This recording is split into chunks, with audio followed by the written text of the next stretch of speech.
یاد رکھیں سب سے پہلے اسے قبولیت ملتی ہے جس کا عقیدہ ٹھیک ہوتا ہے۔ من عمل صالحا من ذکر او انثی وهو مؤمن فلنحینہ حیاتا طیبہ، جو بھی نیک عمل کرے مرد ہو چاہے عورت، تو شرط یہ ہے کہ مومن ہو۔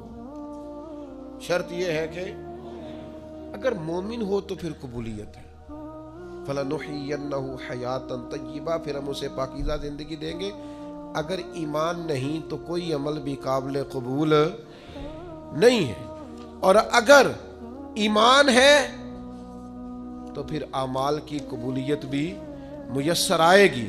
حضرت جناب سیدہ عائشہ صدیقہ رضی اللہ تعالی عنہا ارشاد فرماتی ہیں کہ میں نے عرض کیا تھا یا رسول اللہ، جاہلیت کے دور میں ایک ابن جدان نام کا شخص تھا، وہ بڑی صلہ رحمی کرتا تھا، محتاجوں کو کھانے بڑے کھلاتا تھا، نیک عمل کرتا تھا، تو کیا اسے اس عمل کا کوئی اجر ملے گا؟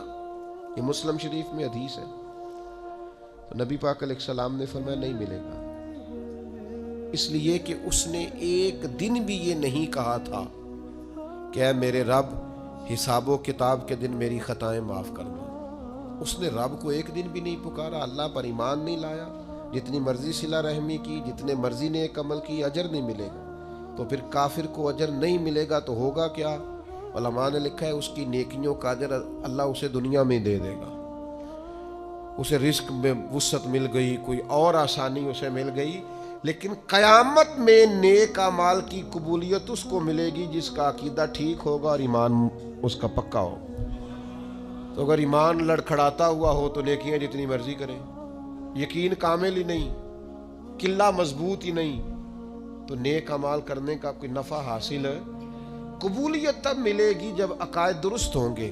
آپ کی خدمت میں عرض کروں گا، کبھی زندگی میں اپنا عقیدہ نہ بگڑنے دینا، نبی پاک کے ہر صحابی کو آنکھوں کا تارا بنا کے رکھنا، دل کی ٹھنڈک بنا کے رکھنا، اور محبوب کی اولاد کے اس طرح غلام رہنا کہ اپنی اولاد کو بھی حضور کی اولاد کی غلامی بتا کے جانا صلی اللہ تعالی علیہ۔ تو ایک تو قبولیت کے لیے ایمان کا خالص ہونا شرط ہے، اور دوسرا اعمال کی قبولیت کے لیے شرط ہے کہ عمل بالکل خالص اللہ کے لیے کیا جائے، ذرا سا شائبہ اس کے اندر، ذرا سی غیر کے لیے نیت، ذرا سا ارادہ کہ کسی کو پتہ چل جائے، شہرت ہو جائے، کسی بندے تک پتہ چل جائے میں نہیں، ذرا سا شائبہ بھی قابل قبول ہے، ذرا سی ملاوٹ بھی ہو تو قبولیت نہیں ہوتی۔ جناب سیدنا ابو امامہ باہلی رضی اللہ تعالیٰ عنہ بیان کرتے ہیں، نسائی شریف میں حدیث موجود ہے، آپ فرماتے ہیں کہ نبی پاک صلی اللہ تعالیٰ علیہ وسلم کی خدمت میں عرض کیا گیا یا رسول اللہ، ایک شخص جنگ کے لیے جاتا ہے اور اس کی دونوں نیتیں ہیں، یہ بھی اس کی نیت ہے کہ اللہ تعالیٰ مجھے شہادت عطا کرے اور اللہ میری اس محنت کو قبول فرمائے، اور یہ بھی ساتھ نیت ہے کہ میری شہرت بھی ہو جائے، لوگوں کو پتہ بھی چل جائے۔ ایسا نہیں ہے کہ رضا الہی کی سرے سے نیت نہیں ہے، رضا الہی کی نیت بھی ہے، پوری ہے، کہ اللہ راضی ہو جائے، شہادت کا مرتبہ نصیب ہو جائے، لیکن ساتھ وہ چاہتا ہے چلو تھوڑی بہت شہرت۔ ایسا نہیں کہ نیت اس کی کنفرم عبادت کی نہیں، عبادت کی بھی ہے، لیکن ساتھ تھوڑا بہت ارادہ شہرت کا بھی ہے۔ یہ کچھ نہ بیماری لگ جاتی، کوئی ہر نیکی کا سٹیٹس لگانا ضروری ہو گیا ہے۔ یعنی ایک دوست مجھے کہہ رہے تھے کہ بعض لوگ یہ بھی کرتے ہیں، کہتے ہیں 10 دن مجھ سے رابطہ نہ کرنا، میں اعتکاف بیٹھنے جا رہا ہوں۔ یعنی یہ بھی آپ نے سوشل میڈیا پہ بتا دیا، سب کو پتہ چل جائے۔ او بھائی کوئی کام تو رہنے دو خالص اللہ کی رضا کے لیے، کہیں تو آپ خاموش ہو جاؤ۔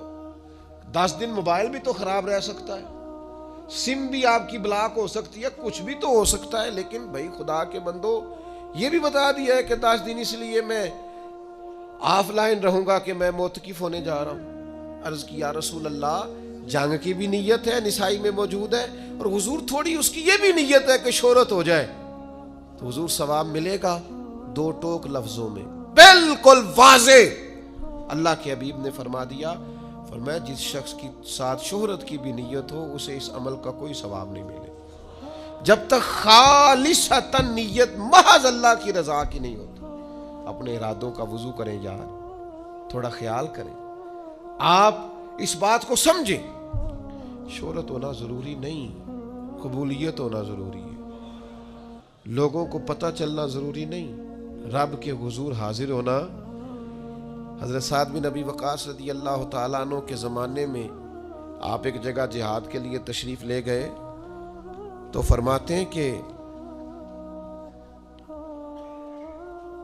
ایک قیمتی سونے کا تاج تھا اس بادشاہ کا جس سے ہماری جنگ تھی, تو وہ تاج نہیں مل رہا تھا. جنگ تو ختم ہو گئی, مسلمانوں کو فتح بھی مل گئی, لیکن وہ تاج بڑا قیمتی تھا, ہیروں والا تھا. تو خیال تھا کہ مل جائے تو چلو مسلمانوں کے مال غنیمت میں نفع آئے گا, غریبوں کا بھلا ہوگا. تو رات کے وقت ایک نوجوان مجاہد چادر اوڑے بکل مارے وہ میرے خیمے میں آیا اور اس نے وہ اپنی چادر کی اوٹ سے وہ تاج نکال کے دیا. کہا آج مجھے سر شام ملا تھا تو میں دینے آیا ہوں. تو وہ رکھ کے وہ چلا, تو میں نے اسے پیچھے سے آواز دی, میں نے کہا آپ مجاہد تو ہیں پر غریب آدمی لگتے ہیں. کہنے لگا گھر سے جب آیا تھا تو بچوں کے لیے چند دنوں کا کھانا تھا. تو کہتے میں نے اسے کہا کہ اتنی قیمتی تاج تیرے ہاتھ آیا تھا, تو نے سارا دے دیا ہے. اس نے کہا بس یہ میری دیانتداری تھی, میرا ایمان تھا. بچوں کی بھوک اپنی جگہ پر اللہ کی رضا. تو کہتے میں نے کہا یار یہ چہرے سے نقاب بھی ہٹا, اپنا نام ہی بتا, قبیلہ بھی بتا, باپ کا نام بھی بتا. تو کہتے ہیں مجھ سے کہنے لگا یہ نیکی آپ کے لیے نہیں کی, یہ میں نے رب رسول کے لیے کی ہے, اور جن کے لیے کی ہے نا وہ میرا چہرہ بھی جانتے ہیں, نام بھی جانتے ہیں, باپ کا نام بھی جانتے ہیں, قبیلہ بھی جانتے ہیں. آپ کے لیے نہیں, جن کے لیے کی ہے وہ انہو علیم بذات الصدور, وہ تو دلوں میں چھپے راز جانتا ہے. تو میرے بھائیوں یاد رکھیے گا کہ اچھی نیت اور ریاکاری سے پاک ارادے. حضور علیہ السلام فرماتے ہیں جس نے اچھی طرح وضو کیا, مسجد گیا جماعت سے نماز پڑھنے, لیکن جب وہاں پہنچا تو جماعت ہو گئی تھی. اس نے کہا ہو جماعت ہو گئی, یہ گھر سے وضو کر کے جماعت کے لیے آیا, پہنچا تو جماعت ہو گئی تھی. حضور فرماتے ہیں رب اسے جماعت کے ساتھ نماز پڑھنے کا ثواب عطا کرے. کیوں؟ اس لیے کہ اس کی نیت خالص ہے. اپنی نیتوں کو درست کریں, اپنے ہمارے اندر رشتے کمزور ہو گئے. پتہ کیوں؟ ہمیں رشتے سے بھی پیار اور ہلکا سا ساتھ لالچ بھی ہے. یہ جو ہلکا سا بھی لالچ ہے نا, یہ اس رشتے کی معنویت اور اس کے حسن کو بگاڑ دیتا ہے. ہم انسانوں سے پیار نہیں کرتے, عہدوں سے پیار کرتے ہیں. لوگوں سے پیار نہیں کرتے, جیبوں سے پیار کرتے ہیں. ہم شخصیات سے محبت نہیں کرتے, ان کے تعارف سے محبت کرتے. نتیجہ کیا ہوتا ہے کہ وہ جو خالص حسن ہوتا ہے رشتے کا, وہ حسن برقرار نہیں رہتا. تو میرے عزیز ہمیشہ اس بات کو اپنے دل کے اندر جگہ دیں کہ عمل کی قبولیت کے لیے حسن نیت. ایک اور چیز کا ہونا بڑا ضروری ہے, عمل اپنے حساب سے نہ کریں, رب رسول کی مرضی کے مطابق. میرے ذوق کا نام شریعت نہیں, شریعت اللہ رسول کی فرما برداری کا نام. میری چاہت کا نام دین نہیں, دین اللہ رسول کی رضا کا نام. ہم نیک عمل کرتے, ہم نے اپنے حساب سے ترتیب رکھ لیا, اپنے حساب سے. یعنی 5 نمازیں پابندی سے نہیں پڑھ رہا, ختم پابندی سے دلا رہا ہے. وہ فرائض پابندی سے ادا نہیں کر رہا, بزرگوں کی حاضریاں پابندی سے دے رہا. او بھائی آپ اپنی مرضی کے مطابق طے کریں گے دین کو. اللہ کے حضور اگر قبولیت کرانی ہے نا تو شریعت اسلامیہ کے ضابطے پیش نظر رکھنے پڑیں گے.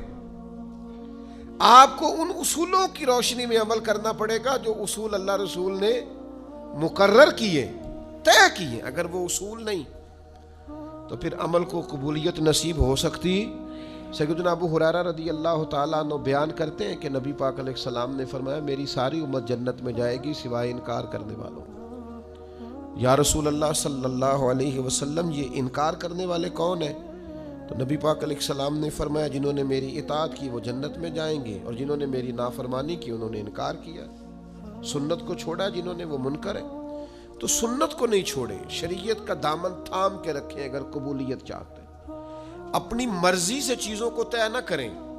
شریعت کے قاعدوں ضابطوں کی روشنی میں ایک خاتون ہمارے جاننے والوں میں سے ایک دفعہ کہنے لگیں کہ کچھ قرضہ چاہیے تھا، ختم دلانا ہے. میں نے ان سے کہا کہ قرضہ اٹھا کے ختم دلانے سے تو ثواب ہی نہیں ہوتا. تو کہنے لگی برادری کیا کہے گی؟ تو میں نے کہا مجھے تو سمجھ آ گئی ہے کہ آپ اللہ کی رضا کے لیے تو ختم دلا ہی نہیں رہے، تو آپ برادری کے لیے دلا رہے ہیں، تو آپ کو کیسے اجر ملے گا؟ اب چیزوں کو طے کریں شریعت کی روشنی میں.